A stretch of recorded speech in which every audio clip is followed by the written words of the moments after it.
volontairement ce que tu as été induit en erreur ou en inaction positive par une autre personne. J'ai vu des gens qui lisaient la Bible ici. Je vous ai dit que vous êtes des chrétiens. Ça va? C'est pas moi qui parle. Du civisme fiscal, il est noté dans la Bible. Vous, ce que vous appelez Bible, moi que j'appelle ta Bible, c'est-à-dire les livres. Parce que la Bible doit devrait être un seul livre. Ce n'est pas un livre. C'est plus que 72 livres. Aha ni kuri Université Espoir d'Afrique. Ugwaruka ko kuri iyo kaminuza rwariko ruhabwa inyigisho zirukangurira gutanga amakori, kuko ngo mu makori niho hava uburyo bukora imigambi itandukanye ya leta maze igihugu ngo kigatera imbere. Gacoreke Marie Jeanne, umwe mu batanze ikigwa, arasigura isano riri hagati y'umukenyezi no gutanga amakori. Jewe nitwa Gacoreke Marie Jeanne, ndongoye ishyirahamwe riharanira agateka k'abakenyezi twise Centre Giriteka. Hanyuma ikaba iryo shyirahamwe mu bice byayo iharanira agateka k'umukenyezi, irafasha mu by'amahoro, igafasha mu by'amagara y'abantu, kuko turavuza abakenyezi bahohotewe, turagerageza uko dushoboye kose tukabarungika mu bucamanza bishobotse. Hanyuma turabafasha kugira ngo biteze imbere, kugira ngo kuko ntawe ushobora kubaho atafise ingene yiteza imbere, ntibagumye bateze amaboko. Abashingantahe barabazanira, abashingantahe baraba oya, ivyo bivyo dukora. Ego nko mu gihugu cyacu umukenyezi, igihugu cyacu ubwa mbere hoho ni igihugu ubutunzi bwacyo buhagaze cyane cyane ku burimyi n'ubworozi. Hanyuma turavye ingene ukora cyane cyane mu burimyi n'ubworozi, twasanze ari umukenyezi ku vyigwa vya FAO byo mu 2002 bavuga yuko umukenyezi ari 97.4% mu bakora mu gisata cy'uburimyi n'ubworozi. Hanyuma ukaba wumva yuko 95% cy'ubutunzi bw'igihugu cyacu buhagaze ku burimyi n'ubworozi.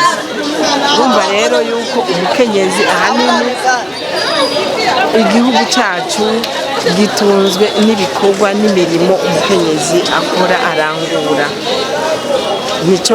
Niyo sano ahanini ihari.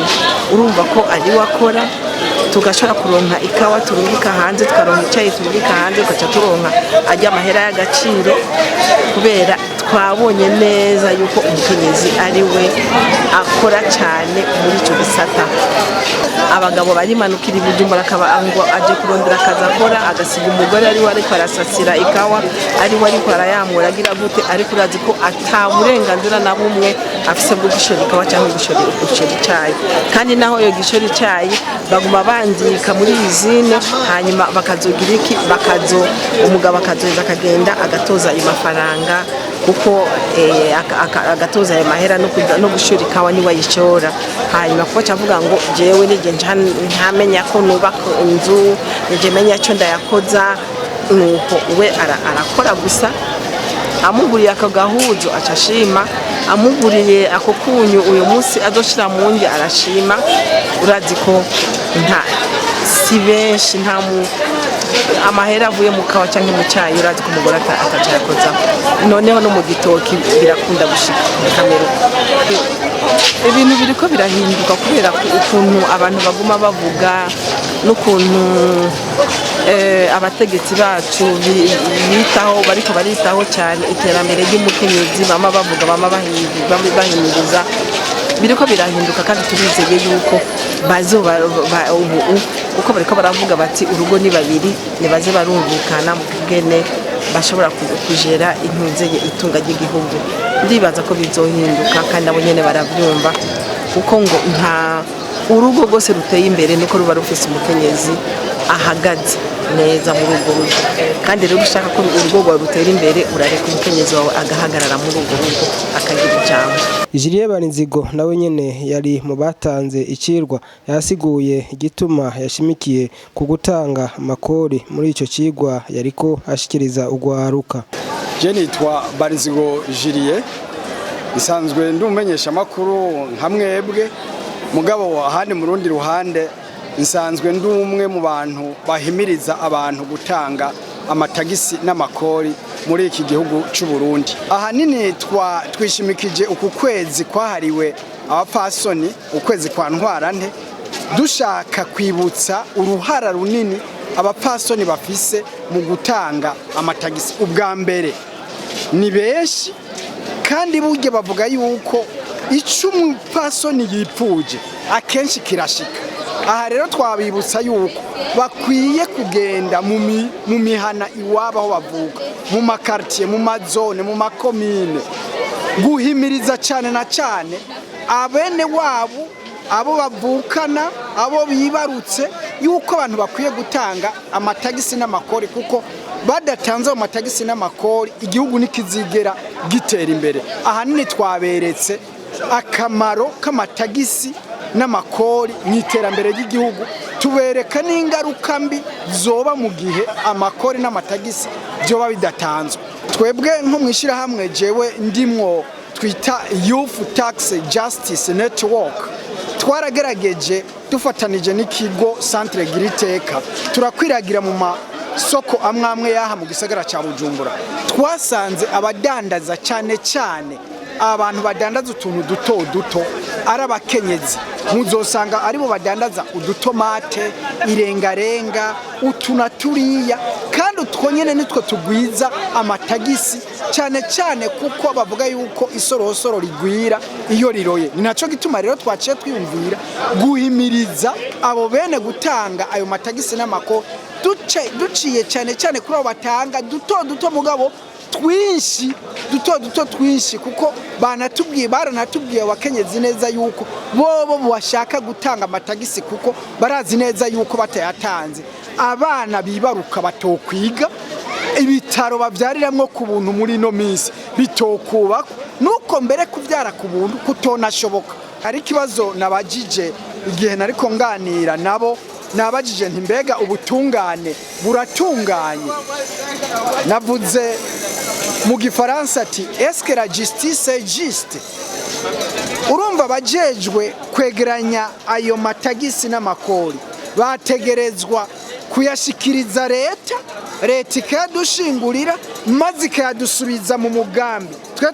Twayabahaye ari amahera, mugabo mu kuyadusubiza bakayadusubiza ari mu migambi, iyo migambi nyene ivyara ivukamwo vya bintu mejije kudondagura. Urumva rero leta yategerezwa kwitaho ikaraba neza abo yatumye kwegeranya ayo matagisi n'amakori yuko bayashikana aho yategerezwa kuja. Nkambonenaho mbere no gushimira bimwe vyivuye inyuma ubushikiranganje bw'intwaro yo hagati buherutse kugira ikintu gitangaje gishimishije, aho bwatoye imiliyoni 121 mwiyinga rimwe mu gisagara ca Bujumbura honyene.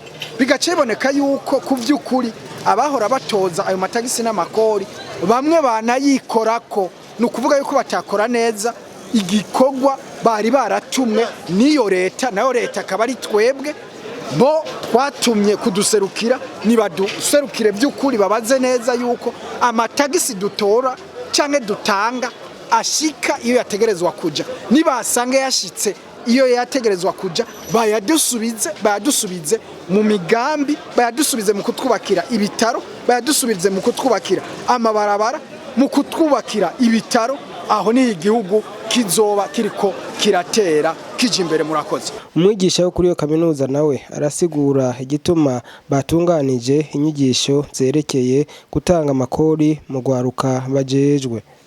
Nkaba nitwa Christian Nikolanzu, nkaba ndumwe mu bigisha bigisha icigwa ca demokrasi.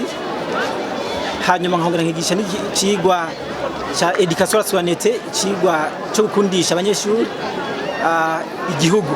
Hanyuma kandi nkaba n'umwigisha yigisha n'ikigwa cha droit fiscal, ukuvuga yuko bijanye no gutoza amatagisi. Uno munsi twateguye ibiganiro na cyane cyane conference débat ku banyeshuri. Intumbero twe tugamije kwari kugira ngo yuko muri ibi byigwa twigisha harimwo ibice vyerekana inyungu zo gutanga amatagisi n'amakori ku bene igihugu, na cyane cyane rero kubera yuko abanyeshuri bariko biga ivyigwa bijanye no gukunda igihugu, inyigisho zo gukunda igihugu no gutanga amakori. Muri indwi rero muri ukwezi kwahari umukenyezi, twimvire yuko byaba vyiza yuko tuteguye iri hanahana ry'amakuru abanyeshuri baragaraje kurondera, hanyuma no munsi twabishize ku mugaragaro kugira ngo bumve by'ukuri nabo nyene ko afise uruhara na cyane cyane mu bijanye no gutanga amakori no kumenya icyo amakori abatanga, icyo amakori akora, kumenya icyo amakori atanga bakora icyo akora. Turavye mu nyishu n'inyunganizi batanze, mu bisanzwe mwabonye ko twe dufise professeur batandukanye bashoboye kuza kudufasha. By'ukuri abanyeshuri bagiyewe cyane kandi namwe murabyibonera muri kumararana inyuma abanyeshuri bakirindiriye, murabona yuko banyuzwe. Et j'accepte comme la Bible, qui est la vérité du monde, qui est la lumière du monde, affirme que celui qui trouve la femme trouve une bonne chose. Et c'est pourquoi Dieu avait son objectif de l'appeler la femme comme une chose. Une femme n'est pas une chose parce qu'une chose, c'est un objet créé c'est un objet fabriqué par un être humain. Mais une femme est créée.